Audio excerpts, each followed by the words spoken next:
నమస్కారం city news కి స్వాగతం. ముందుగా ముఖ్యాంశాలు.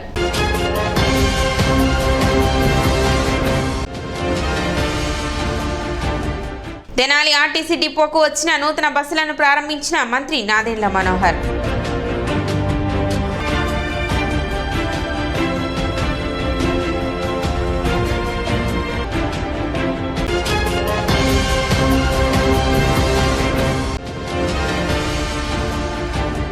విద్యుత్ వినియోగదారుల సమావేశం ఏర్పాటు చేయాలని కోరుతూ సబ్ కలెక్టర్ కార్యాలయంలో వినతి పత్రం అందజేసిన ది తెనాలి పట్టణ పరిసర ప్రాంత అభివృద్ధి సంఘం.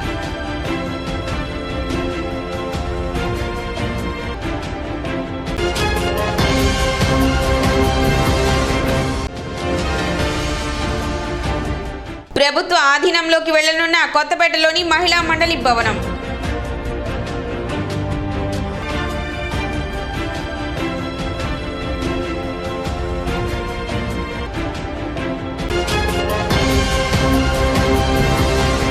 రోటరీ క్లబ్ తెనాలి వైకుంఠపురం నూతన కార్యవర్గ ప్రమాణ స్వీకార కార్యక్రమం స్థానిక రైల్వే స్టేషన్ రోడ్లోని హోటల్ గౌతమ్ గ్రాండ్ నందు జరిగింది. ఈ కార్యక్రమానికి మంత్రి నాదెండ్ల మనోహర్, రోటరీ పీడీజీ అన్నే రత్న ప్రభాకర్, ఏజీ మల్లినేని పెరుమాళ్లు ముఖ్య అతిథులుగా పాల్గొన్నారు. క్లబ్ నూతన అధ్యక్షులుగా ఈదర శ్రీనివాసరావు, కార్యదర్శిగా డి మురళీకృష్ణ, ట్రెజరర్గా రమేష్ కుమార్ బన్సాలి మరియు బోర్డ్ ఆఫ్ డైరెక్టర్ల చేత అన్నయ్య ప్రభాకర్ ప్రమాణ స్వీకారం చేయించారు. ఈ సందర్భంగా జరిగిన సమావేశంలో మంత్రి నాదెండ్ల మనోహర్ ప్రసంగించారు. తెనాలిని ప్లాస్టిక్ రహిత పట్టణంగా తీర్చిదిద్దాలని, తెనాలి ప్రభుత్వ వైద్యశాలలో రక్త నిల్వలు తక్కువగా ఉన్నందున రక్త సేకరణ విషయంలో రోటరీ క్లబ్ సభ్యులు భాగస్వాములై కార్యక్రమాలు చేపట్టాలని సూచించారు. ప్రభుత్వ వైద్యశాలలో క్లీన్ అండ్ గ్రీన్ విషయంలో రోటరీ క్లబ్ వారు చొరవ చూపి వైద్యశాల ఆవరణలో పర్యావరణంలో భాగంగా మొక్కలు నాటే కార్యక్రమం, అదేవిధంగా చిన్నపిల్లలు ఆడుకునేందుకు క్రీడా పరికరాలను ఏర్పాటు చేయాలని చెప్పారు. రోటరీ క్లబ్ చేసే సేవా కార్యక్రమాలకు తన వంతు సహకారం ఎప్పుడు ఉంటుందని మంత్రి నాదెండ్ల మనోహర్ తెలిపారు. కొత్త ఐడియాస్, కొత్త విజన్ తోటి, అవుట్ ఆఫ్ ద బాక్స్ ఆలోచనతోటి ఫ్యూచర్ గురించి మనం ప్లాన్ చేసుకున్నప్పుడు మన సోషల్ రెస్పాన్సిబిలిటీ కూడా ఆ విధంగానే పెరుగుతూ ఉంటుంది. ఇప్పుడు చెత్త సేకరణప్పుడు సుమారు 8 సంవత్సరాలు, 8 కాదండి, ఆల్మోస్ట్ 15-16 సంవత్సరాల క్రితం దేశంలో మొట్టమొదటిసారి మనం తడి చెత్త, పొడి చెత్త తెనాలి మున్సిపాలిటీలోనే మొదలుపెట్టాం ఆ రోజున. కానీ ఈ ప్లాస్టిక్ని మనం పొల్యూషన్లోకి తీసుకురాకుండా కలెక్షన్ చేయగలుగుతాం మన గార్బేజ్లో అనేది పెద్ద సమస్య. ఆమె కాదు, ఏ అర్బన్ లోకల్ బాడీస్ అయినా కూడా అన్నిటికన్నా పెద్ద సమస్య అది. స్టార్టింగ్లో కొంతమంది కార్పొరేట్ కంపెనీస్ వచ్చారు, వాళ్ళు భారీగా ప్రాజెక్ట్స్ తీసుకొచ్చి ఏదో మార్చేస్తాం అన్నారు. కానీ మన దేశంలో ఇప్పటి వరకు పూర్తి స్థాయిలో ఏ నగరంలో చూసినా కూడా మనం ఆ సక్సెస్ రేట్ అనేది చాలా తక్కువగా ఉంటుంది. సో ఆయన ప్రభాకర్ గారు చెప్పిన ఐడియా చాలా బాగుంది. ఐ రిక్వెస్ట్ మన క్లబ్ని కొంచెం స్టడీ చేసి, మనం ఏం చేస్తే బాగుంటుంది అనేది కొంచెం స్టడీ చేసి, స్థానికంగా మన మున్సిపాలిటీ తోటి మీరు కూడా ఒక అవగాహన సదస్సు ఏర్పాటు చేసుకొని, అవసరమైతే 1-2 నిపుణులు మనం ఆహ్వానించి తెనాలి మనం ఎట్లా ప్లాస్టిక్ ఫ్రీ చేద్దాం అనే దానిపైన ఒక అధ్యయనం మీ క్లబ్ ద్వారా ముందు మొదలైతే బాగుంటుందని మనస్ఫూర్తిగా నేను కోరుతున్నాను. అక్కడ బ్లడ్ కొరత చాలా స్పష్టంగా కనబడుతుంది. ఎందుకంటే మనకి నంబర్ ఆఫ్ బెడ్స్ పెరిగినాయి. ఇదివరకున్న 200 బెడ్స్కి ఇప్పుడు 100 బెడ్స్ మనకి యాడ్ అయినాయి. 300 బెడెడ్ హాస్పిటల్కి ట్రామా సెంటర్, క్రిటికల్ కేర్ ఇవన్నీ మనం పెంచుకుంటూ పోతున్నప్పుడు మన బ్లడ్ లెవెల్స్ అక్కడ ఖచ్చితంగా మనకి స్టాక్ పొజిషన్ పెరగాలి. ఆ విధంగా లేదు. ఇప్పుడు మనం డెలివరీస్ చేస్తున్నప్పుడు ప్రతి పేషెంట్కి మనకి బ్లడ్ ఇవ్వాల్సిన పరిస్థితి ఖచ్చితంగా మనకి ప్రభుత్వ ఆసుపత్రిలో ఉంది. అందులో బాగా నేను అడిగినప్పుడు డాక్టర్లందరూ కూడా చెప్పారంటే గతంలో ఒక మంచి స్టాక్ పొజిషన్ ఉండేది, ఈ రోజున అంత ఉండడం లేదు. కాబట్టి మిమ్మల్ని అది కూడా కన్సిడర్ చేయమంటున్నాను. ఎందుకంటే ఒక బ్లడ్ డొనేషన్ క్యాంప్ మనం ఏర్పాటు చేసి సంయుక్తంగా అందరం కలిసి చేస్తే, ఒక కాలేజెస్ని, స్కూల్స్ని, అదేవిధంగా కొంతమంది ఎన్జిఓస్ని కూడా మనం ఇన్వాల్వ్ చేసుకుని మీ ఆధ్వర్యంలో రాబోయే రోజుల్లో ఒక షార్ట్ టర్మ్ గోల్గా నేను చెప్తాను. షార్ట్ టర్మ్ గోల్గా ఒక 1 రోజులు 2 నెలలలోపే మీరు చేయగలిగితే నా తెనాలి ఆసుపత్రిలో మరొకసారి మనం బ్లడ్ పొజిషన్, స్టాక్ పొజిషన్ మనం ఇంకా పెంచేటట్టు మనందరం కూడా కృషి చేయొచ్చని మనస్ఫూర్తిగా నేను మిమ్మల్ని కూడా రిక్వెస్ట్ చేస్తున్నాను. సో ప్రధానంగా స్థానికంగా ఉన్న శానిటేషన్ ఇష్యూ మనం ఇంప్రూవ్ చేయాలి. సో అక్కడ ఉన్న పంచాయతీరాజ్ వ్యవస్థ కానివ్వండి, మున్సిపల్ లోకల్ బాడీస్ కానివ్వండి, వీళ్ళందరూ కూడా అక్కడ చేయాల్సిన కార్యక్రమం పూర్తి స్థాయిలో జరగడం లేదనే భావన చాలామంది కలుగుతున్నప్పుడు మీ మెంబర్స్ ఎవరైనా దయచేసి ఆ గ్రామాల్లో కానివ్వండి, మన తెనాలి పట్టణంలో కానివ్వండి, ఎక్కడైనా మనం శానిటేషన్ ఇష్యూస్ ఉంటే ఏ విధంగా దాన్ని మెరుగుపరచగలుగుతాం అనేది మీరు ఆలోచించుకొని తప్పకుండా మీరు ఇమీడియట్గా మన కమిషనర్ గారి నోటీస్కో, అక్కడ ఉన్న ఎంపీడీఓలకో, తహసీల్దార్ నోటీస్కో తీసుకొస్తే ఈ వ్యాధులు మరింత సోకకుండా మనం ఖచ్చితంగా కొంచెం ప్రొయాక్టివ్గా ఉండాలనేది నా అభిప్రాయం.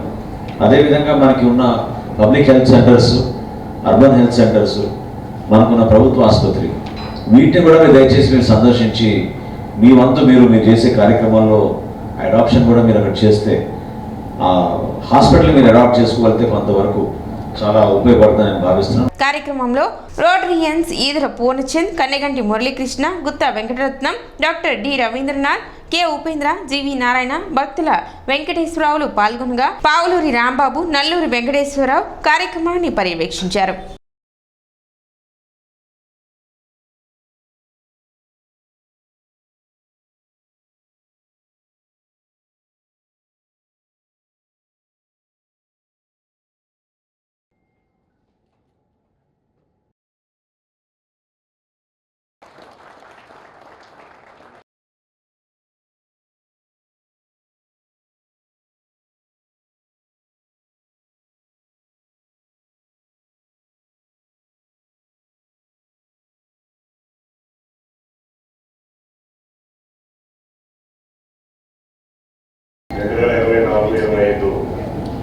Rotary club of Tenali Vaikunthapuram నూతన అధ్యక్షుడిగా ఇతర శ్రీనివాసరావు గారు ఇప్పుడే పదవి బాధ్యతలు చేపట్టారు. అందుకు ప్రమాణ స్వీకారం do solemnly pledge that I will faithfully execute the office of the President of Rotary Club of Tenali Vaikuntapuram, and that I will do the best of my ability to support the District Governor and the Rotary International, and that I will uphold the Constitution and bylaws of the Rotary Club of Tenali Vaikuntapuram. Rotary Club of Tenali Vaikuntapuram ki Rotary Club of Tenali Vaikuntapuram ki కార్యదర్శిగా పనిచేస్తూ Rotary district governor Sarath Chowdary నిబంధనలకు అనుగుణంగా Rotary International యొక్క Rotary Tenali Vaikuntapuram club యొక్క నిబంధనలకు రాజ్యాంగానికి లోబడి పనిచేయడమే కాకుండా వాటిని నిలబెడతానని చెప్పి మూలంగా ప్రమాణం చేయొచ్చు. ఒక కొత్త టీం అనేది ఇవాళ ప్రమాణ స్వీకారం చేస్తున్న సందర్భంగా ఒక పండగ వాతావరణంలో ఎన్నో మంచి కార్యక్రమాలు చేయాలని చెప్పి మనం ప్రమాణం చేస్తాం. అందులో భాగంగా district governor nominee Uday Pilani గారు నాకు మాట చెప్పారు ఇక్కడికి వెళ్ళే ముందు. 20 పుష్ కార్డ్స్ అనేది తెనాలి రోటరీ క్లబ్కి వారి సౌజన్యంతో ఇవ్వడం అనేది జరుగుతుంది. అనేది దాదాపు 2,50,000 రూపాయలు వ్యయంతో కూడుకున్నటువంటిది. అంటే ఈ తోపుడు బళ్ళు 20 మంది జీవితాల్లో, కుటుంబాల్లో అదనపు ఆదాయాన్ని సంపాదించే మార్గంగా. ఎందుకంటే ఆ బండి అద్దెకి తీసుకోవాలంటే రోజుకు 75 రూపాయలు కనీసం. అంటే వాడు అమ్మకపోయినా ముందు 75 రూపాయలు మిగులుతాయి మనం ఇవ్వడం వల్ల, ఇది ప్రతిరోజు.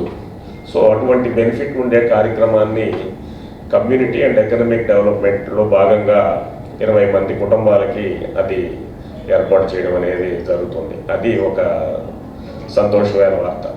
అలానే ఈ తెనాలి అనేది ఒక స్వచ్ఛతకు కూడుకున్నటువంటి తెనాల్లో ఒక ప్లాస్టిక్ పొల్యూషన్ అనేది లేకుండా చేయడానికి మనం ఏం చేస్తే బాగుంటుంది అనేది ఆలోచిస్తే బాగుంటుంది. దానికి కూడా మనం గతంలో వైజాగ్లో rotary club of lake district Moinabad ద్వారా బీచ్ ఒడ్డున ఉన్నటువంటి ఈ ప్లాస్టిక్ వేస్ట్ అంతా కలెక్ట్ చేసి రీసైకిల్ చేయడం అనేది కూడా దాదాపు ఒక 35 లక్షల రూపాయల వ్యయంతో ప్రాజెక్ట్ అనేది చేయడం జరిగింది.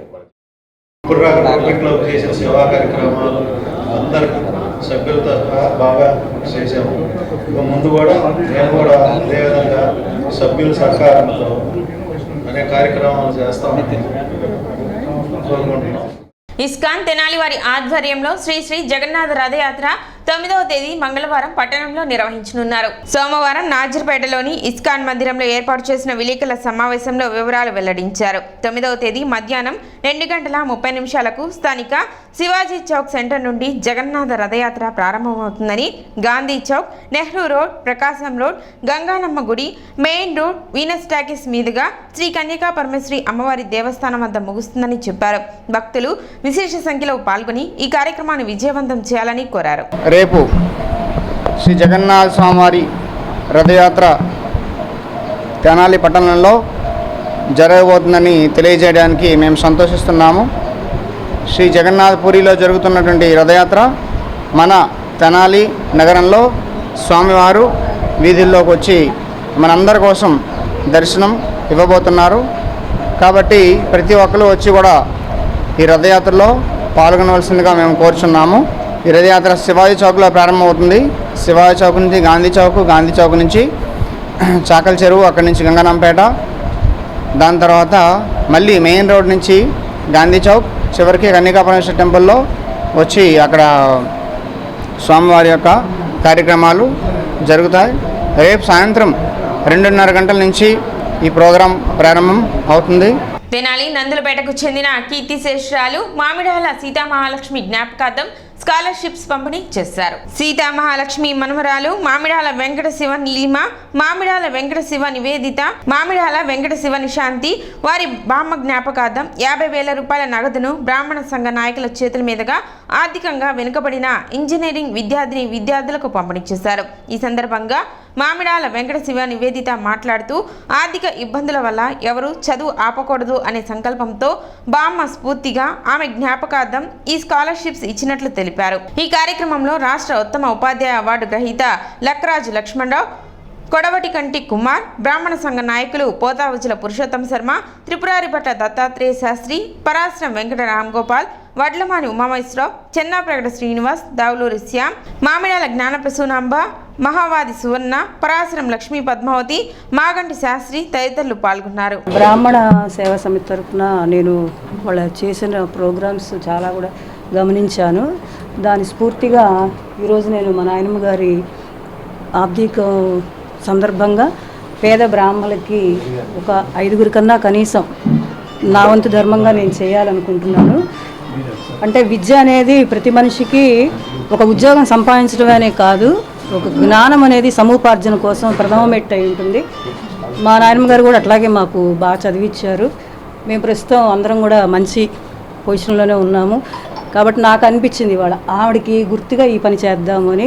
శ్రేష్ఠులు దేన్ని ఆచరిస్తారో మిత్రులు కూడా దాన్ని అనుసరిస్తారని ఆమె ఒక అడుగు ముందుకేసి విద్య వలన ఉండేటువంటి ప్రయోజనాలను ఆమె వృత్తిరీత్యా కూడా గ్రహించారు కనుక ఆ పేద విద్యార్థులు విద్యకు పేదరికం అడ్డు కారాదని వితరణ చేయడానికి ముందుకు రావటం, ఒక్కొక్కరికి 5,000 చొప్పున వారి నాయనమ్మ గారి అయినటువంటి సీతామహాలక్ష్మి గారి జ్ఞాపకార్థం వారి మాటకు అనుగుణంగా ఈ కార్యక్రమం ఏర్పాటు చేయటం, అది కూడా శ్రీ పురుషోత్తం శర్మ గారితో ఉన్నటువంటి మా సభ్యులు, మా బృందాన్ని, మాకు సంస్థలతో పని లేదండి, మీ యొక్క విశ్వసనీయత, నిబద్ధత, నిజాయితీతో మీరు అనేక కార్యక్రమాలు చేశారు, ఒక్క రూపాయి కానీ ఒక పైసా కానీ దుర్వినియోగం అయినట్టుగా ఎక్కడా మేము వినలేదు.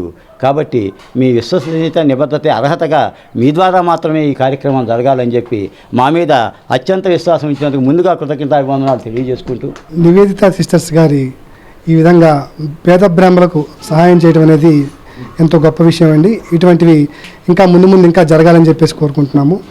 ఇటువంటి మంచి కార్యక్రమాన్ని ఈ విధంగా బ్రాహ్మణులందరం కలిసి ఒక లేని వాళ్ళకి ఇచ్చి వారి యొక్క చదువులో కానీ వారి యొక్క ఉన్నతిలో కానీ భాగస్వామ్యం మాకు చాలా ఆనందంగా ఉంది. ముందు ఇటువంటి కార్యక్రమాలు వీరి యొక్క స్ఫూర్తి ఇంకా పెరగాలని, ల్యాప్టాప్స్ కూడా ఇద్దామని చెప్పేసి కూడా అనుకుంటున్నాను.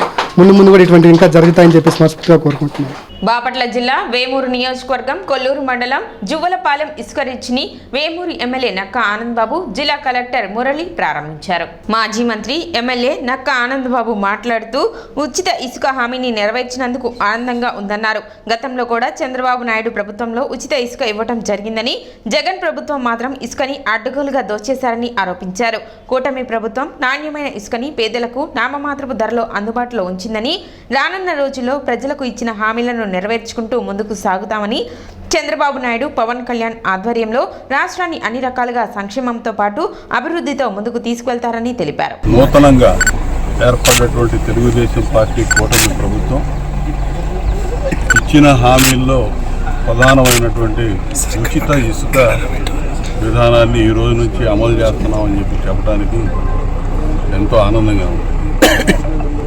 చంద్రబాబు నాయుడు గారి నేతృత్వంలో 14-19 మధ్య కాలంలో అధికారంలో ఉన్నప్పుడు ఉచిత ఇసుకని ఆ రోజు ఈ రాష్ట్రంలో అందించడం జరిగింది. తర్వాత అధికారంలోకి వచ్చినటువంటి జగన్మోహన్ రెడ్డి ప్రభుత్వం ఇసుకని అడ్డగోలుగా మేసినటువంటి పరిస్థితి చూసాం. ఇసుకని సామాన్యుడికి అందుబాటులో లేకుండా 30 లక్షల పైన భవన నిర్మాణ కార్మికులు పస్తులు ఉన్నటువంటి రోజులు చూసాం. కన్స్ట్రక్షన్ భవన నిర్మాణ రంగం అంతా కూడా కుదేలైపోయి రాష్ట్రం అనేక రకాలుగా ఇబ్బందులు పడ్డటువంటి పరిస్థితులు చూసాం. స్వయంగా ముఖ్యమంత్రి ఆధ్వర్యంలోనే ఇసుక కుంభకోణం 5 ఏళ్లలో 50,000 కోట్ల రూపాయల పైన ఇసుకలోనే భోంచేసినటువంటి పరిస్థితి గత ముఖ్యమంత్రి జగన్మోహన్ రెడ్డి మరి అపఖ్యాతి అనేది మూటగట్టుకున్నాడు అనేది ప్రజలు ఎరిగిన సత్యం. ప్రజలు అనేక ఇబ్బందులు పడ్డారు. సామాన్యుడు పేదవాడు ఒక ఇల్లు కట్టుకోవాలంటే 5-6 లక్షలతో చిన్న గృహ నిర్మాణం చేయాలంటే సగం ఖర్చు ఇసుక అయ్యేది. ఆ విధంగా ఇసుక అనేది అందుబాటులో లేకుండా పూర్తిగా చేసేశారు. స్థానికంగా ఉన్నటువంటి గల్లీ నాయకుడి దగ్గర నుంచి అధినేత జగన్మోహన్ రెడ్డి వరకు ఎవడకు అందిన కాడికి వాళ్ళు దోచేసుకున్నారు. కోట్ల రూపాయలు, వేల కోట్ల రూపాయలు దోచుకున్నారు. ఆ రోజు చంద్రబాబు నాయుడు గారి నేతృత్వంలో అధికారంలో ఉన్నప్పుడు మరి ఇసుకను ఏ విధంగా అందుబాటులో తీసుకొచ్చారో, నాణ్యమైన ఇసుక ఈ రోజున ఉచితంగా కేవలం ముఠా కూలి ట్రాన్స్పోర్ట్ ఖర్చులకే ఇలా అందించేటటువంటి కార్యక్రమం, గతంలో చేసినటువంటి కార్యక్రమం ఈరోజు మళ్ళా అందిస్తామని చెప్పి ఎన్నికల ముందు హామీ ఇచ్చిన విధంగా ఈరోజు దాన్ని అందుబాటులో తీసుకురావడం అనేది చాలా గొప్ప కార్యక్రమంగా మా అధినేత చంద్రబాబు నాయుడు గారు కానీ, కూటమి ప్రభుత్వం పవన్ కళ్యాణ్ గారు కానీ, ఇతర నాయకులందరూ కూడా ఈ కార్యక్రమాన్ని ముందుకు తీసుకెళ్తా ఉన్నారు. మరి జిల్లా కలెక్టర్గా ఇచ్చేసినటువంటి మురళి గారు మొట్టమొదటిసారిగా మన నియోజకవర్గం వేమూరు నియోజకవర్గంలో ఈ మంచి కార్యక్రమంలో పాల్గొనడం కూడా చాలా శుభ పరిణామంగా నేను భావిస్తా ఉన్నాను. నెల్లూరు డివిజన్లో తెనాలి డిపో నెంబర్ 1 స్థానానికి వెళ్లే విధంగా ప్రతి ఒక్కరూ అంకిత భావంతో పనిచేయాలని ఆంధ్రప్రదేశ్ రాష్ట్ర పౌర సరఫరాల శాఖ మంత్రి నాదెండ్ల మనోహర్ అన్నారు. తెనాలి ఏపీఎస్ఆర్టీసీ డిపోలో నూతనంగా 6 బస్సులను మంత్రి నాదెండ్ల మనోహర్ సోమవారం ప్రారంభించారు. ఆర్టీసీ సిబ్బంది మంత్రి మనోహర్కి ఘన స్వాగతం పలికి పూలమాలలు వేసి శాలువాతో సత్కరించారు. అనంతరం నూతన బస్సులకు ప్రత్యేక పూజలు చేసి రిబ్బన్ కట్ చేసి మంత్రి ప్రారంభించారు. మంత్రి నాదెండ్ల మనోహర్ మాట్లాడుతూ అభివృద్ధి కార్యక్రమాలకు ఆర్థిక ఇబ్బందులు ఉన్నా కూడా ముందుకు తీసుకువెళ్లాలనేదే తమ లక్ష్యమని తెలిపారు. గతంలో వర్షాలు పడినప్పుడు ప్రయాణికులు ఎదుర్కొన్న ఇబ్బందులు తన దృష్టికి వచ్చినప్పుడు కమిషనర్తో మాట్లాడి ఆర్టీసీ డిపోకి కావాల్సిన నివేదిక రూపొందించాలని సూచించినట్లు తెలిపారు. ముఖ్యమంత్రి చంద్రబాబు నాయుడు పవన్ కళ్యాణ్తో మాట్లాడినప్పుడు వెంటనే స్పందించి బెంగళూరుకు 2 బస్సు సర్వీసులు సూపర్ డిలెక్స్ శాంక్షన్ చేశారని చెప్పారు. రాబోయే 1 నెల రోజుల్లో బెంగళూరుకు ఏసీ బస్సు కూడా తీసుకువచ్చే ఏర్పాట్లు చేయనున్నట్లు తెలిపారు. గత 5 ఏళ్లుగా తెనాలి నుండి విజయవాడ రోడ్లు అధ్వానంగా తయారయ్యాయని, రోడ్ల వల్ల ప్రజలు అనేక ఇబ్బందులు పడుతున్నారని, కూటమి పాలనలో రోడ్ల మరమ్మతులు కూడా ప్రారంభమయ్యాయని తెలిపారు. ప్రస్తుతం నెల్లూరు డివిజన్లో 2వ స్థానంలో మన తెనాలి ఉందని, ఎట్టి పరిస్థితుల్లో తెనాలి డిపో నెంబర్ 1 స్థానానికి వెళ్లే విధంగా దానికి కావలసిన సహాయ సహకారాలు ఎప్పుడూ కూడా మీకు అందిస్తామని, దానికి తగ్గ ప్రణాళిక అంకిత భావంతో అధికారులు పనిచేయాలని చెప్పారు. వర్షం పడినప్పుడు డిపోలో ఎదురయ్యే సమస్యలను పరిష్కరిస్తానని తెలిపారు. గతంలో వర్షాలు పడినప్పుడు ఆ రోజున ఇక్కడ ప్యాసింజర్స్ ఎదుర్కొన్న సమస్యల గురించి నా దృష్టికి వచ్చినప్పుడు నేను ఇమ్మీడియట్గా మన కమిషనర్ గారిని పంపించి కమిషనర్ గారిని దాన్ని ఒకసారి జాగ్రత్తగా పరిశీలించి మనం తెనాలి ఆర్టీసీ బస్ డిపోలో ఎటువంటి కార్యక్రమాలు చేస్తే ప్రయాణికులకి సౌకర్యం ఇంకా పెంచగలుగుతాం అనే దానిపైన డిస్కస్ చేయడం జరిగింది. అదే రోజున నాకు డిఎం గారు ఆర్ఎం గారు ఇద్దరు కూడా గతంలో నేను శాసనసభ్యుడిగా ఉన్నప్పుడు, సభాపతిగా ఉన్నప్పుడు బెంగళూరుకి మనకి సర్వీసులు ఉండేవి తెనాలి నుంచి. కానీ 8 సంవత్సరాల నుంచి ఆ సర్వీసులు ఆపేశారని చెప్పారు. ఎంతోమంది యువత మన ప్రాంతం నుంచి ఇక్కడ ఉద్యోగ అవకాశాలు దొరక్క ఇతర రాష్ట్రాలకి, ప్రత్యేకంగా కర్ణాటకకి, బెంగళూరుకి వెళ్ళినప్పుడు పాపం వాళ్ళు కనీసం సాటర్డే సండే తిరిగి వచ్చి వాళ్ళ గ్రామాల్లో, మన తెనాలి పట్టణంలో వాళ్ళ కుటుంబంతో గడపడానికి ఒక సౌకర్యం కల్పించాలని 8 సంవత్సరాల క్రితం నేను ప్రారంభించింది, మధ్యలో ఆపేశారు. సో అది తక్షణమే శాంక్షన్ చేయమని నేను చైర్మన్ గారిని కోరినప్పుడు ఆయన కూడా స్పందించి మనకి బెంగళూరుకి 2 బస్ సర్వీసులు సూపర్ డీలక్స్ ఇమీడియట్గా శాంక్షన్ చేసి ఈ రోజు నుంచి మనం అది ప్రారంభించుకోబోతున్నాం. నెల రోజుల లోపే ఇంకొక సర్వీస్ బెంగళూరుకి ఏసీ బస్సు కూడా తీసుకొచ్చేట్టు ఏర్పాటు చేస్తానని ఈ సందర్భంగా తెలుపుకుంటున్నాను. ఆ రోడ్లు మరమ్మతులు కూడా ప్రారంభమయ్యాయి. కొంతవరకు మేము ఈ గుంతలు పూడ్చడానికి ఒక 30 లక్షల రూపాయలు శాంక్షన్ చేపించి ఇమీడియట్గా అది మొదలు పెట్టమని చెప్పాను. ఈలోపు ఈ 4 బస్సులు కూడా మనం ఈరోజు ప్రారంభించుకునేది తెనాలి నుంచి విజయవాడకి రోజుకి 6 సార్లు 6 ట్రిప్స్ వేస్తాయి ఒక బస్సు. సో దాదాపు 24 ట్రిప్పులు మనకి ఇక్కడి నుంచి ప్రయాణం చేసే వాళ్ళందరికీ కూడా ఒక మంచి సౌకర్యం. 5 గంటలకు ఇక్కడ మొదలైతే ఉదయం కల్లా బెంగళూరు చేరిపోతుంది. అదేవిధంగా బెంగళూరు నుంచి ఒక బస్సు సాయంత్రం 5ంటికి ప్రారంభమై ఇక్కడ చేరే వరకు 5ంటికి అవుతుంది. తెనాలి బస్ డిపోకి అభివృద్ధి కార్యక్రమాలకి 30 లక్షల రూపాయలు కావాలని చెప్పారు. అది కమిషనర్ గారు కూడా గతంలో వచ్చి అంచనా వేశారు. ఆ 30 లక్షల రూపాయలు కూడా నెల రోజుల్లోపే నేను శాంక్షన్ చేయించి మనకి అద్భుతంగా మన డిపోని గతంలో ఉన్న పూర్వ వైభవం తీసుకొచ్చే విధంగా నా వంతు నేను మీతో పాటు నేను కృషి చేస్తాను. వర్షాలు పడినప్పుడు ఎవరు ఇబ్బందులు పడకుండా ఇక్కడ చేయాల్సిన కార్యక్రమాలు కూడా తక్షణమే దానికి 30 లక్షల రూపాయలు శాంక్షన్ చేయించి ఆ కార్యక్రమాలు కూడా మొదలుపెట్టి తెనాలి ఆర్టీసీ బస్ డిపోకి మరొకసారి ప్రతి ప్రయాణికుడు గర్వపడే విధంగా, మంచి సౌకర్యాలు ఏర్పడే విధంగా, ఈ ప్రాంతానికి అందరం కలిసి ఈ విధంగా కృషి చేస్తే ఎందుకు మనం అందరికన్నా ముందు ఉండలేమో మనం ఎవరికి సమాధానం చెప్పవసరం లేదు. ఖచ్చితంగా తెనాలి నియోజకవర్గం ఒక ఆదర్శవంతమైన నియోజకవర్గంగా మార్చాలి. దానికి మేము అందరూ కూడా సహకరించాలి. ఈ కార్యక్రమానికి TOM Ravikanth, DM Rajasekhar, municipal commissioner Seshanna, RTA Prasad, DSP Ramesh Babu, motor vehicle inspector రాఘవరావు, traffic incharge IJ Prasad, mechanical incharge NA Nayak, RTC సిబ్బంది తదితరులు పాల్గొన్నారు.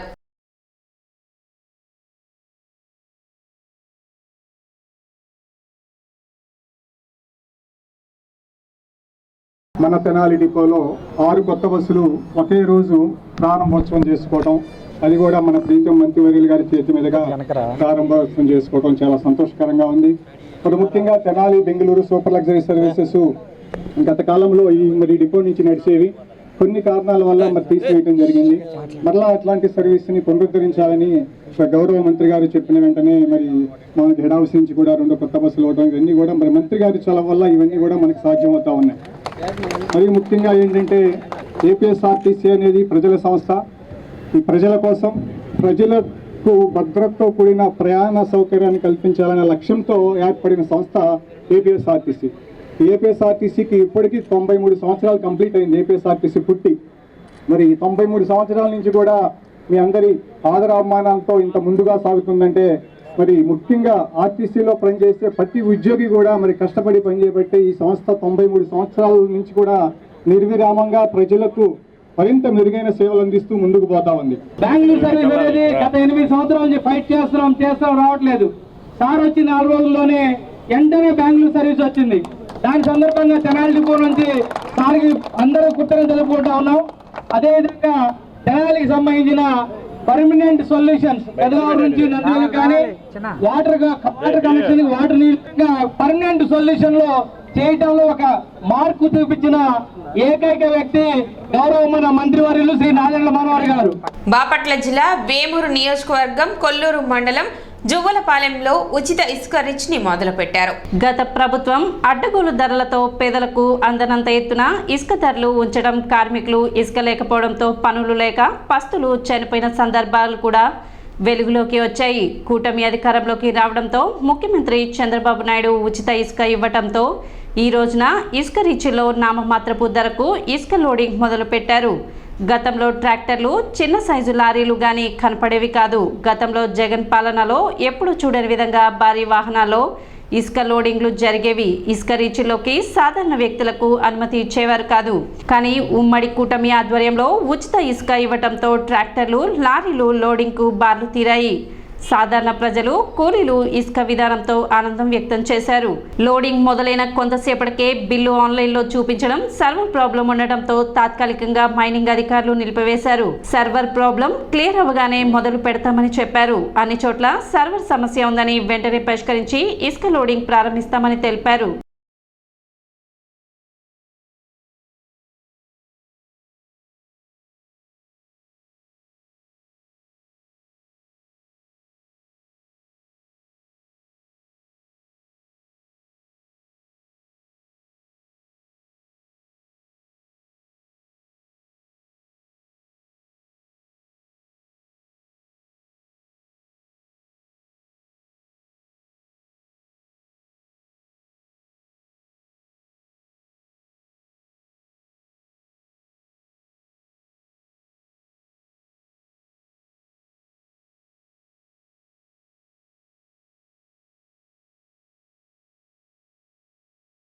మాజీ ముఖ్యమంత్రి దివంగత నేత వైఎస్ రాజశేఖర రెడ్డి 75వ జయంతి కాంగ్రెస్ పార్టీ ఆధ్వర్యంలో నిర్వహించారు. ఈ సందర్భంగా తెనాలి నియోజకవర్గ Congress party incharge doctor Chandu Sambasivudu party నేతలతో కలిసి మారిస్పేటలోని కాంగ్రెస్ పార్టీ కార్యాలయంలో రాజశేఖర రెడ్డి చిత్రపటానికి పూలమాలలు వేసి నివాళులు అర్పించారు. రాజశేఖర రెడ్డి కాంగ్రెస్ పార్టీకి అందించిన సేవలను కొనియాడారు.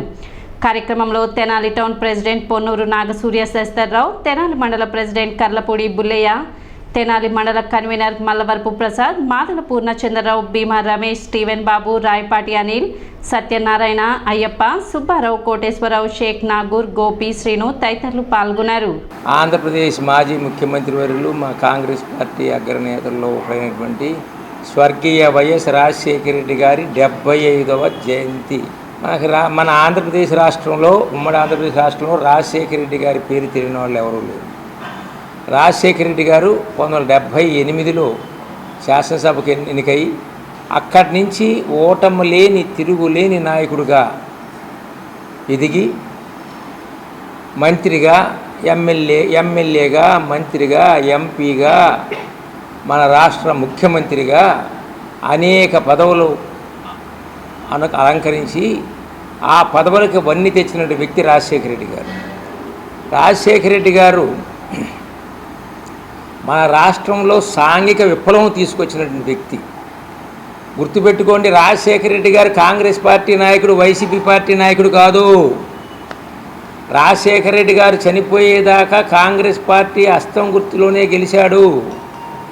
తర్వాత ఆయన అలంకరించిన పదవులు ఎంపీ కానీ, ఎమ్మెల్యే కానీ, మంత్రి కానీ, ముఖ్యమంత్రి కానీ కాంగ్రెస్ పార్టీ పుణ్యమే.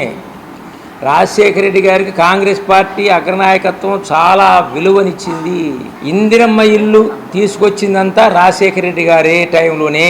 అలాగే ఆరోగ్యశ్రీ తీసుకొచ్చింది కూడా రాజశేఖర రెడ్డి గారే. ఫీజు రీఎంబర్స్మెంట్ అని చెప్పేసి పెద్ద పెద్ద చదువులు కాదు, ఎంబీబీఎస్ కానీ, ఇంజనీరింగ్ కానీ, ఇంకా చదువులు కానీ వాటికన్నిటికీ ఫీజు రీఎంబర్స్మెంట్ చేసి ప్రతి ఇంట్లో, ముఖ్యంగా పేద, బడుగు, బలహీన వర్గాల, మైనారిటీ వర్గాల ఇళ్లలో పువ్వులు విరజిమ్మినటువంటి వ్యక్తి రాజశేఖర రెడ్డి గారి ప్రభుత్వమే. అన్నిటికంటే ముఖ్యంగా నా మైనారిటీ సోదరులకు విజ్ఞప్తి చేస్తున్నాం, వాళ్ళకి 4% తీసుకొచ్చింది కాంగ్రెస్ పార్టీ సారథ్యంలోనే రాజశేఖర రెడ్డి గారి ప్రభుత్వం. ముఖ్యమంత్రుల్లో చేసిన డాక్టర్ వైఎస్ రాజశేఖర రెడ్డి గారి 75వ జయంతి మన పార్టీ ఆఫీసులో ఘనంగా జరుపుకుంటున్నాము. మరి ఆ రోజున రాజశేఖర రెడ్డి గారు ఒంటి చేత్తో కాంగ్రెస్ పార్టీని 2 సార్లు గెలిపించి ఎన్నో కార్యక్రమాలు చేశారు. కిలో రూపాయి బియ్యం, అట్లాగే ఫీజు రియంబర్స్మెంటు, చదువుకునే పిల్లలకి ఫీజు రియంబర్స్మెంటు, మరి ఆపరేషన్లు చేయాలంటే ఆ రోజున బైపాస్ ఆపరేషన్లు చేయాలంటే ఎంతో ఖర్చు అయ్యేది. అది ఉచితంగా బైపాస్ సర్జరీ చేసుకున్నారు. ఎంతోమంది ఆ రోజు రాజశేఖర రెడ్డి గారికి కృతజ్ఞతలు తెలిపారు. అట్లాంటి కార్యక్రమాలు ఎన్నో రాజశేఖర రెడ్డి గారు చేశారు. కానీ వారు రచ్చబండ కార్యక్రమంలో వెళ్తూ ఉంటే చనిపోవటం జరిగింది. విమాన ప్రమాదంలో చనిపోవటం జరిగింది. అది కాంగ్రెస్ పార్టీ అనలేని ఇది. పట్టణ కొత్తపేటలోని మహిళా మండలి భవనం ఇక నుండి ప్రభుత్వం ఆధీనంలోకి రానుంది. ప్రముఖ వైద్యురాలు ఝాన్సీ వాణి తెనాలి ప్రాంతానికి ఏదో ఒక మంచి చేయాలన్న సంకల్పంతో 1969వ సంవత్సరంలో 514 గజాలను 18,000 రూపాయలకు కొనుగోలు చేసి దాతల సహకారంతో సుమారు 70,000 రూపాయలతో భవన నిర్మాణం చేపట్టారు. భవన నిర్మాణం చేపట్టిన నాటి నుండి డాక్టర్ ఝాన్సీ వాణి చైర్మన్ గా కొనసాగారు. ఆమె చైర్మన్ గా ఉన్నంతకాలం భవనంలో ఏదో ఒక కార్యక్రమాలు చేపట్టేవారు. తదనంతరం సీనియారిటీ ప్రకారం చైర్మన్లు మారుతూ రాగా ప్రస్తుతం చైర్మన్ గా ఉన్న కస్తూరిబాయ్ వంతు వచ్చింది. ఆమె భవనంలో బాల కేంద్రం ఏర్పాటు చేసి మ్యూజిక్, తబలా, డ్రాయింగ్, డాన్స్ వంటి వాటికి శిక్షణ ఇచ్చారు. అది కూడా కొద్ది కాలం తర్వాత మూతపడింది. ఈ నేపథ్యంలో మహిళా మండలి భవన నిర్వహణ ఆర్థిక భారంగా మారటంతో భవనాన్ని ప్రభుత్వానికి అప్పచెప్పాలని నిర్ణయించి వారి నిర్ణయాన్ని మంత్రి నాదెండ్ల మనోహర్కు తెలుపగా సోమవారం ఆయన ఆ భవనాన్ని డాక్టర్ కస్తూరిబాయ్తో కలిసి పరిశీలించారు. ప్రభుత్వానికి ఏ విధంగా ఉపయోగపడుతుంది, ప్రజలకు ఎలా వినియోగించాలి అన్న అంశాలను చర్చించారు. ఈ సందర్భంగా డాక్టర్ కస్తూరిబాయ్ మాట్లాడుతూ ఎంపీగా శారద ఉన్న సమయంలో ఎంపీ నిధులు తీసుకువచ్చి భవనంపై మరొక అంతస్తు నిర్మాణం చేపట్టామని, అంచెలంచెలుగా దాని నిర్మాణం పూర్తి చేసినట్లు చెప్పారు. ఎన్నో రకాల కార్యక్రమాలు ఈ భవనం నందు చేపట్టినట్లు తెలిపారు. ఈ క్రమంలో బ్లడ్ బ్యాంక్ పెట్టేందుకు ఒకరికి లీజుకు ఇవ్వగా వారు తమరికి తెలియకుండా మరొకరికి సబ్ లీజుకు ఇచ్చారని, ఈ విషయం తమకు తెలియటంతో అష్టకష్టాలు పడి వారిని ఖాళీ చేయించినట్లు కస్తూరిబాయ్ తెలిపారు. ప్రస్తుతం భవనం నిరుపయోగంగా ఉండటంతో ఆర్థిక భారంగా మారటంతో ప్రభుత్వానికి ఇచ్చేస్తున్నట్లు చెప్పారు. 5 సంవత్సరాల క్రితమే ఈ ఆలోచన చేసినప్పటికీ నాటి ప్రభుత్వంలో భవన నిర్వహణ ఏ విధంగా ఉంటుందోనన్న సందేహంతో ముందుకు రాలేదని, నేటి ప్రభుత్వంలో పూర్తి న్యాయం జరుగుతుందన్న నమ్మకంతో ప్రభుత్వానికి మహిళా మండలి భవనాన్ని అందజేస్తున్నట్లు డాక్టర్ కస్తూరిబాయ్ తెలిపారు. ఝాన్సీ వాణి గారు ఏదో ఒక తెనాలి గ్రామంలో ఏదో ఒక మనం మంచి చేయాలి, ఏదో ఒక ఇది పెట్టాలనే సంకల్పంతో ఆమె 514 గజాలు బొద్దులూరుపాడు వాళ్ళ దగ్గర కొన్నారు 18,000కి. కొని దాంట్లో ఒక బెనిఫిట్ షో వేసి కొంత డబ్బులు వసూలు చేసి తర్వాత డోనర్స్ దగ్గర నుంచి 1,500, ఇప్పుడు ఆ ఫోటోలన్నీ అయ్యి 500, 1,000 రూపాయలు ఇచ్చిన వాళ్ళు వాళ్ళందరి దగ్గర కలెక్ట్ చేసి అప్పుడు 60-70 వేలే అయింది ఆ బిల్డింగ్. అప్పుడు అంత మంచి బిల్డింగ్ కట్టారు. ప్రెసిడెంట్గా చాలా కాలం ఉన్నారు. ఆమె అంతకాలం ఆమె ఉన్నారు. ఏదో ఒక యాక్టివిటీస్ జరుగుతూ ఉండే. తర్వాత ఏమైందంటే ఇక్కడి నుంచి వెళ్ళిపోయారు. వెళ్ళిపోయిన తర్వాత దాదాపు దాన్ని చూసేవాళ్ళు కూడా సరిగా లేరు. ఆ తర్వాత నా వంతు వచ్చింది ప్రెసిడెంట్గా. వచ్చాక నేను దాన్ని హ్యాండ్ ఓవర్ చేసుకుని బాలకేంద్ర అని ఒకటి పెట్టా. అప్పుడు సబ్ కలెక్టర్గా చిత్రా రామచంద్రన్ ఉన్నారు. ఈ బాలకేంద్రాలు ఏంటంటే తబలా ఒకటి, మ్యూజిక్ ఒకటి, డ్రాయింగ్, డాన్సు అన్నీ టీచర్స్ ఉన్నారు, నేర్పుతారు. కొన్నాళ్ళ అయ్యాక అది కూడా మూలబడిపోయింది. తర్వాత పైన వేసా ఎంపీ ల్యాడ్స్ నుంచి మనీ తీసుకుని. నేను అప్పుడు తాడిపర్తి శారద గారు ఎంపీగా ఉన్నారు. ఆమె దగ్గర నుంచి మనీ తీసుకుని ఎంపీ ల్యాడ్స్ నుంచి మనీ తీసుకుని పైన వేసాను అన్నమాట. పైన అది స్లాబ్ వరకు వస్తే మిగతా అది నేను అంచెలంచెలుగా పూర్తి చేశా. కిటికీలు పెట్టి, తర్వాత తలుపులు పెట్టి, గోడలు కట్టి, తర్వాత చుట్టూ బండ వేయించా. ఇచ్చిన తర్వాత అది రోటరీ క్లబ్ వాళ్ళు తీసుకున్నారు. బ్లడ్ బ్యాంక్ పెడతాము దాంట్లో అంటే అందరికీ ఉపయోగంగానే ఉంటుందని ఇచ్చారు. ఇచ్చిన తర్వాత వాళ్ళు ఏం చేశారంటే సబ్లీస్కి ఇచ్చారు. ఆ సబ్లీస్కి ఇచ్చిన అతను ఏవేవో పెట్టాడు. నాకు తెలియకుండా సబ్లీస్కి ఇచ్చారు. అదేంటంటే అప్పుడు అతన్ని నాకు తెలిసాక ఖాళీ చేయించారు. ఖాళీ చేయించడానికి చాలా ఇబ్బందులు పడ్డాం. అతను రెంట్ ఎగ్గొట్టాడు, కరెంట్ బిల్ కట్టడము ఎగ్గొట్టాడు. తర్వాత దాన్ని మెయింటైన్ చేయడం కూడా కొంచెం కష్టంగా అనిపిస్తుంది. ఫైనాన్షియల్గా కూడా కష్టంగా ఉండి గవర్నమెంట్కి హ్యాండ్ ఓవర్ చేద్దామని అనుకున్నాను అనమాట. టీడీపీ గవర్నమెంట్ వచ్చాక మనోహర్ ఉమ్మగారికి చెప్పాను నేను. కాంటాక్ట్ చేశారు ఆమె. అదేనమాట ఆయన వచ్చి చూశారు బిల్డింగ్ ఏ విధంగా ఉపయోగపడుతుంది అనేది.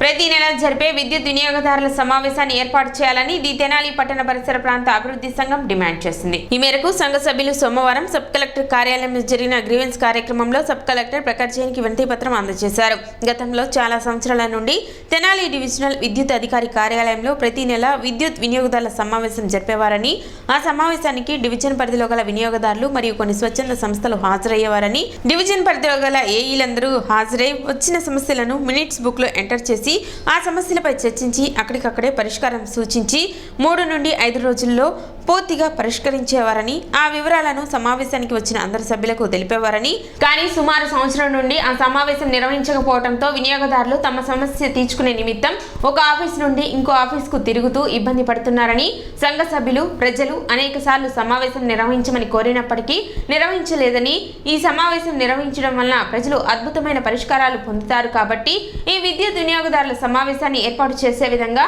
సంబంధిత అధికారులకు ఆదేశాలు జారీ చేయాలని కోరారు. సంఘ అధ్యక్షులు దర్శి శివకోటేశ్వరరావు, అబ్దుల్ ఆరిఫ్, సోమయ్య శాస్త్రి, వాకా పేరెడ్డి, కె సత్యనారాయణ, సతీష్, చెరుకూరి శివరామయ్య, చింపయ్య తదితరులు పాల్గొన్నారు. తెనాలే కాదు, విద్యుత్ శాఖలో ప్రతి డివిజన్లో కూడా విద్యుత్ వినియోగదారుల సమావేశాన్ని ప్రతి నెల పెట్టాలి. అది చట్ట ప్రకారం పెట్టాలి. కానీ కొత్త డిఈ గారు వచ్చినాక ఓసారి ఏం పెట్టారు, ఆ తర్వాత నుంచి సుమారు ఒక సంవత్సరం నుంచి పెడతలేదు. మేము అడిగినా కూడా ఏమున్నాయండి సమస్యలు అన్నట్టుగా వాళ్ళు మాట్లాడుతున్నారు. అయితే ఇప్పుడు చాలామంది రైతులు వినియోగదారులు వాళ్ళ సమస్యను పరిష్కరించుకోవడానికి ఏఈ గారి దగ్గర ముందు తిరగాలి, మళ్ళీ డిఈ గారి ఆఫీస్కి రావాలి, మళ్ళీ సమస్యను తిరగలేక అటు ఇటు తిరగలే వస్తున్నామండి అని చెప్పి చాలామంది వినియోగదారులు నాకు ఫోన్ చేస్తున్నారు. అదే కనుక వినియోగదారుల సమావేశం పెడితే అందరూ ఏఈ గారులు అక్కడికి వస్తారు. మనం కనుక ఆ సమావేశంలో మనం చెప్తే అక్కడ ఎంటర్ అవుతుంది బుక్లో. 3 డేస్లో దాని యొక్క సమస్య పరిష్కరిస్తారు. అది కావాలని ఇప్పుడున్న డిఈ గారు దాన్ని ఆపేశారు. దాన్ని పునరుద్ధరించమని చెప్పి మనం ఆర్డీఓ గారికి ఈ రోజున మెమరాండం ఇవ్వడం జరిగింది.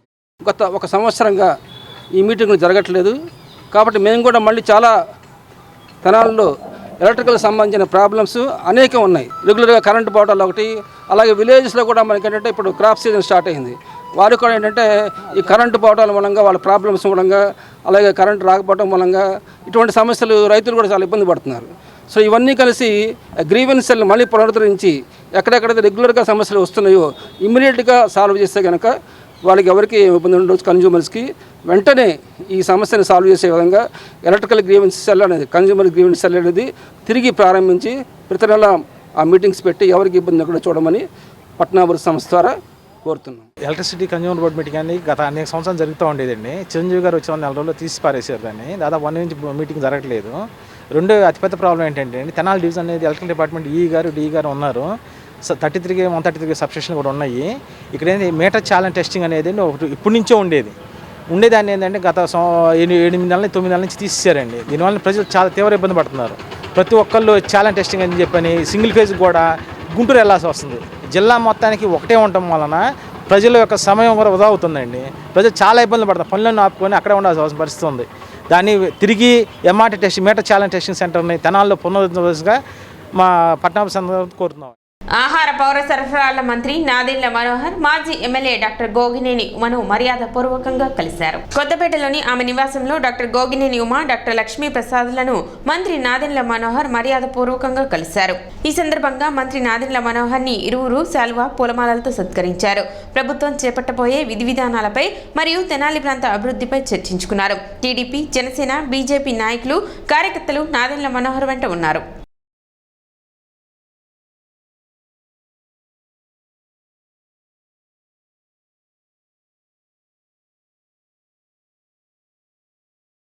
సాంస్కృతిక సంస్థ సంకీర్తన ఆధ్వర్యంలో నిర్వహించిన మ్యూజికల్ నైట్ శ్రోతలను అలరించింది. మధుర గాయకులు మహమ్మద్ రఫీ వర్ధంతిని పురస్కరించుకొని తెనాలి రామకృష్ణ కవి కళాక్షేత్రంలో మ్యూజికల్ నైట్ నిర్వహించారు. డాక్టర్ పురుషోత్తమరావు ఆధ్వర్యంలో పలువురు గాయకులు రఫీ మధుర గీతాలను ఆలపించారు. డాక్టర్ పురుషోత్తమరావు పలు గీతాలు ఆలపించారు. షేక్ సైదా, మల్లిక, రాజేశ్వరరావు, అలీఖాన్ తదితరులు గీతాలు ఆలపించారు. పలువురు వైద్యులు ననపనేని ప్రతాప్, వంగ సామిరెడ్డి, ప్రసాదరావు, రంగారావు, సోమశేఖర్ తదితరులు పాల్గొన్నారు.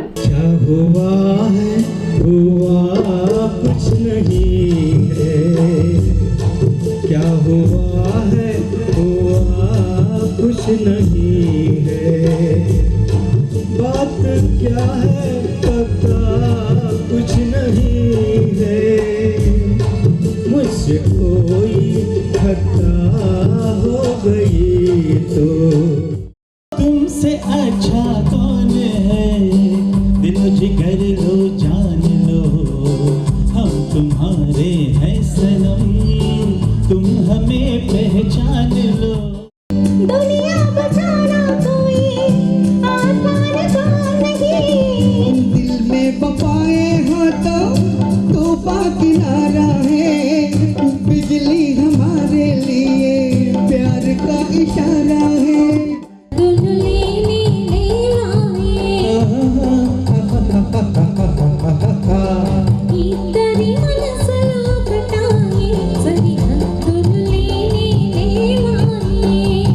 సంకీర్తన సంస్థ తరపున మేము నిర్వహిస్తున్న మొహమ్మద్ రఫీ స్మృత్యంజలి కార్యక్రమం ఇది 7వ కార్యక్రమం మేము నిర్వహిస్తున్నది. హైదరాబాద్ నుంచి ఒక ఇద్దరు గాయకులు, పొన్నూరు నుంచి ఒకరు, తెనాలి నుంచి ఒక ముగ్గురు అద్భుతమైన ఆర్కెస్ట్రాతో వాళ్ళతో పాటు నేను కూడా కలిసి ఈరోజు ఈ కార్యక్రమాన్ని నిర్వహిస్తున్నాం. విశేష ప్రజాదరణ పొందింది. అద్భుతంగా చాలామంది ప్రేక్షకులు వచ్చి ఆనందిస్తూ ఉన్నారు. మొహమ్మద్ రఫీ గారిని 44 సంవత్సరాల తర్వాత కూడా ఒక హిందీ పరభాష రాష్ట్రంలో మనం ఇంత గొప్పగా ఆయన స్మరించుకుంటూ కార్యక్రమాలు నిర్వహిస్తున్నామంటే ఆయన గొప్పతనాన్ని నేను ప్రత్యేకంగా చెప్పవలసిన అవసరం లేదు. ఈ విషయంలో మేము రఫియన్స్ అందరము చాలా గర్విస్తాం. సిటీ న్యూస్ ముగించే ముందు ముఖ్యాంశాలు మరోసారి.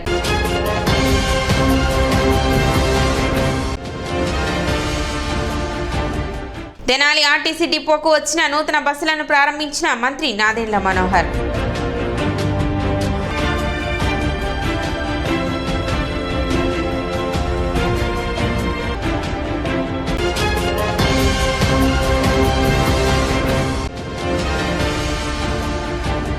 విద్యుత్ వినియోగదారుల సమావేశం ఏర్పాటు చేయాలని కోరుతూ సబ్ కలెక్టర్ కార్యాలయంలో వినతి పత్రం అందజేసిన ది తెనాలి పట్టణ పరిసర ప్రాంత అభివృద్ధి సంఘం.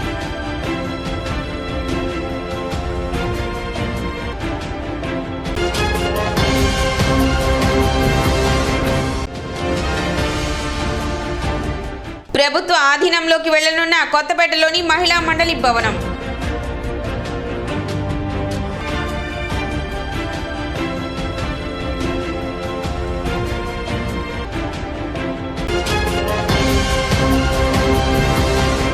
సిటీ న్యూస్ ఇంతటితో సమాప్తం. నమస్కారం.